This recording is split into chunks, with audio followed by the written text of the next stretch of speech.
Ty si aj ešte v rámci tej tanečnej kariéry si precestoval, hej? Aj svet.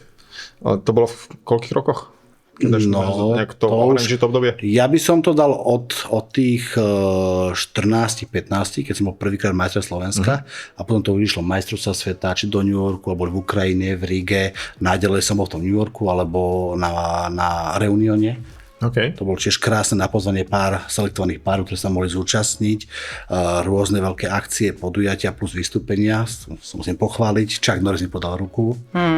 Že excellent performance, čiže super. Robil som také klišé Placidovi Domingovi, juniorovi, čiže naozaj tie úspechy boli veľmi pekné. A pochodil som, sme boli stále preč. Ale potom som si aj hradil tie tréningy aj rodičia ešte vtedy v Dánsku týždeň napríklad. Hej. Chodili sme do UK stále niekde, čiže to bolo veľmi finančne nákladné.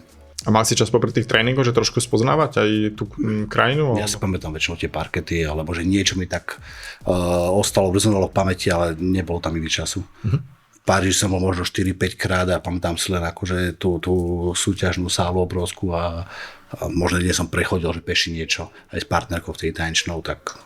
No ukázalo mi to veľa vecí, čo možno dneska chýba ľuďom, že ak mám nejakú motiváciu, mám nejaký sen, ale naozaj sa s tým totožním, lebo zase vrátim k tomu detstvu, keď som začal úplne prvé začiatky tanečné boli v Seredi. Ale raz nás zobrala trenérka hore do nejakej študovne, pustil nám ešte VHS-ku klasickú a tam bol nejaký majster sveta, už neviem, tie dobe to vlastne bol.